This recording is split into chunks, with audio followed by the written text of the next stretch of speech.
I tell myself. It's a mnemonic to easily recall limb electrode placement. Smoke over fire means black lead above the red lead, and snow over grass means white lead above the green lead. I repeat the saying over and over as I attach the white lead, then the green lead, the black lead, then the red lead. I look at the rhythm on the monitor. Pulseless electrical activity. Yes. There's hope. I take a step back and take a deep breath. I look at the little girl. Oh God.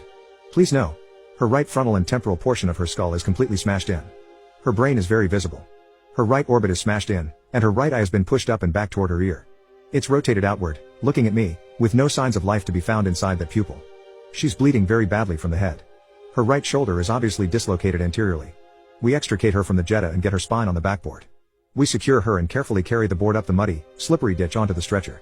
We put the stretcher into the ambulance. We close the doors and begin getting to work. We hear 3 knocks on the door. The side door opens.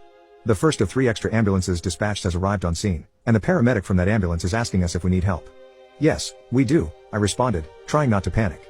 He tells his also very brand new EMT partner to stay on scene and treat the remaining patients, including the baby, until the other ambulances arrive. We get a firefighter to drive our ambulance, and we get off scene with our 4-year-old patient. I begin CPR on the little girl, while an IO is placed and an endotracheal tube is attempted. It's difficult to get the tube in. There's so much blood. He suctions. Throat fills up. Suction. Throat fills up. Eventually, he gets it in. Still, irregular heart rhythm on the monitor. We push epinephrine and start bolusing fluids into her. We're 1 hour from a trauma center and 20 minutes from our local hospital. We make the decision to stop at our local hospital to grab blood and then continue to the trauma center. We wheel her into the local ed. The nurses are taken aback. They've been notified of a 14-year-old girl coming in by ambulance, stable. They are not prepared for a 4-year-old in critical condition. They collect themselves and grab the ed doctor, and we get this little angel into the trauma room to start blood infusions. CPR has now been in progress for 30 minutes. Still, irregular heart rhythm. First infusion of blood has gone in, and we begin to package her back up to transport to the local trauma center, which is 35 minutes away. The nurse yells out that they have a pulse. I confirm. Pulse. A good, strong, regular pulse. Thank God. One of the nurses steps out of the room, unable to keep herself collected. I can hear her crying outside the door. The doctor orders the X-ray tech to bring in the X-ray machine.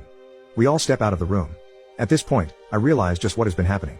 It's hard to explain the state of disconnect that occurs when treating a pediatric patient, or any patient for that matter.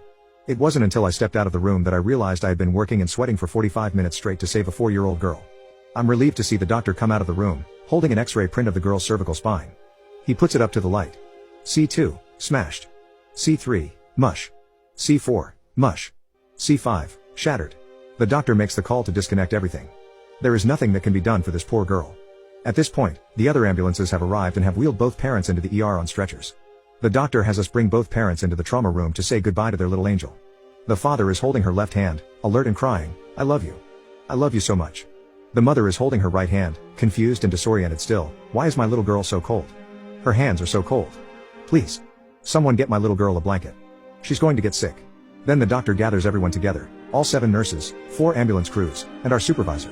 And he says, looking at me and my paramedic partner, "I noticed you didn't put a C collar on this child.